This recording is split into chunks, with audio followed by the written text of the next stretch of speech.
sobat, gue Angri Story. Gue mau cerita tentang kejadian yang dialami oleh para petugas minimarket. Ya, gue gak mau sebut minimarketnya apaan, karena banyak juga pengalaman-pengalaman yang akan gue ceritakan.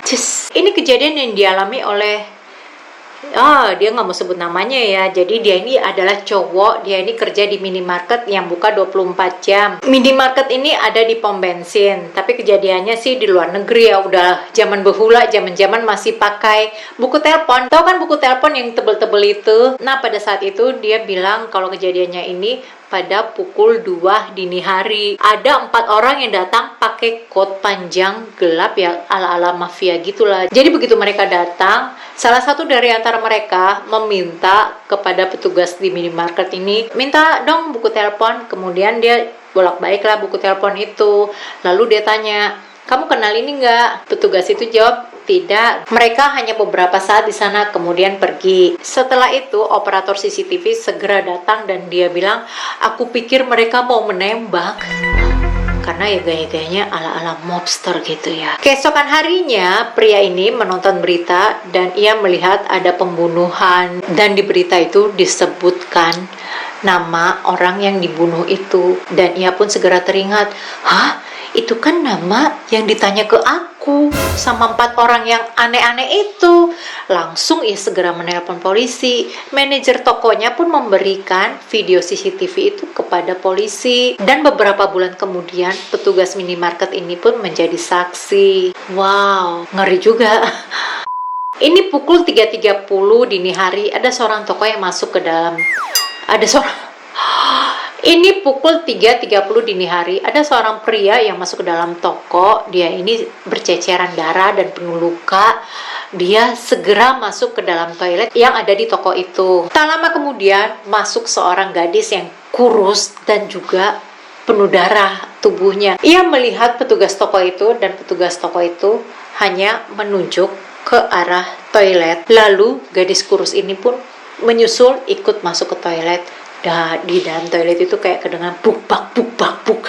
Dan setelah beberapa saat kemudian si gadis ini keluar, bilang ke petugas tokonya itu dia tidak akan memukuli orang-orang lagi dan pergi. Segera petugas toko menelpon polisi. Ini kayaknya cowoknya sering mukulin cewek ya, makanya begitu si cewek punya kekuatan buat ngelawan, habislah dikejar sampai masuk ke toko. Ke ujung dunia pun akan dikejar. Aku kerja malam di 7-Eleven selama setahun. Wow, 7-Eleven ya dulu juga pernah ada ya di Indonesia, tapi sekarang ini udah tutup. Padahal gue suka loh dengan makanan-makanan yang ada di situ, dan juga ada apa tuh, gulp ya. Ya sayangnya sih udah tutup. Jadi ya udah, kita lanjut aja ya. Nah, waktu itu pas malam-malam ada seorang gadis ya, dia datang ke situ mau minta kopi. Terus totonya dia nangis, sama petugas 7-Eleven ini tanya, kenapa kok nangis? Tiba-tiba nangisnya makin keras. Dia bilang kalau ada iblis yang datang deketin dia, terus nyentuh sweaternya. Tiba-tiba sayapnya itu kebakar. Dia tanya, kamu tahu nggak pendeta yang tinggal sekitar sini itu ada di mana? Aku tuh mau minta didoain supaya sayapku bisa tumbuh lagi. Bengong lah itu petugas sevel ini. Hah? Sayap? Malaikat maksudnya? Ya pokoknya si petugas sevel ini nggak bisa ngomong apa-apa lagi ya. Sampai akhirnya gadis ini pun memutuskan untuk pergi. Tapi sebelum pergi ya tanya, menurutmu sayapku bisa tumbuh lagi tidak? Sama petugasnya dibilang, oh iya ya pasti. Jawaban yang optimis. Ada seorang laki-laki yang datang ke tokoku pada malam-malam. Ia berbicara tentang konspirasi Zionis dan ada darah yang keluar dari badannya.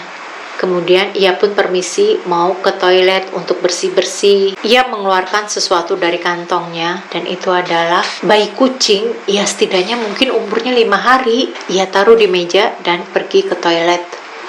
Aku segera lari menyusul ke toilet, tapi kukunci orang itu dari luar dan cepat-cepat menelpon polisi menceritakan apa yang baru terjadi.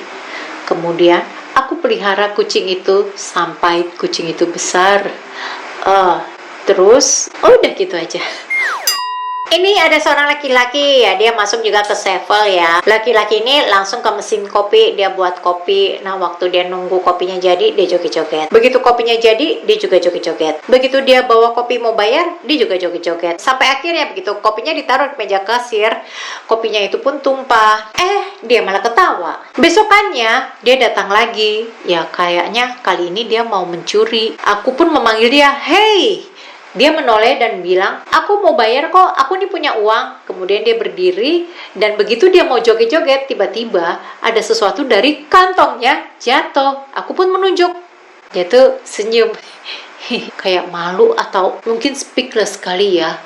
Terus dia pergi keluar, nggak jadi beli. Tapi 2 jam kemudian, dia pun datang dan tanya, "Kepala gue bocor nggak bro?" "Hah? Bocor nggak bro?" Taunya dia ODGJ. Pantesan joget-joget terus. Aku harap kamu suka dengan videoku ini. Dan jangan lupa untuk menantikan video-videoku berikutnya yang akan aku upload setiap hari pukul 10.30 WIB. Kalau kamu ada pertanyaan, kamu ada unek-unek, kamu bisa komen di bawah. Jangan lupa untuk like dan subscribe. Stay safe!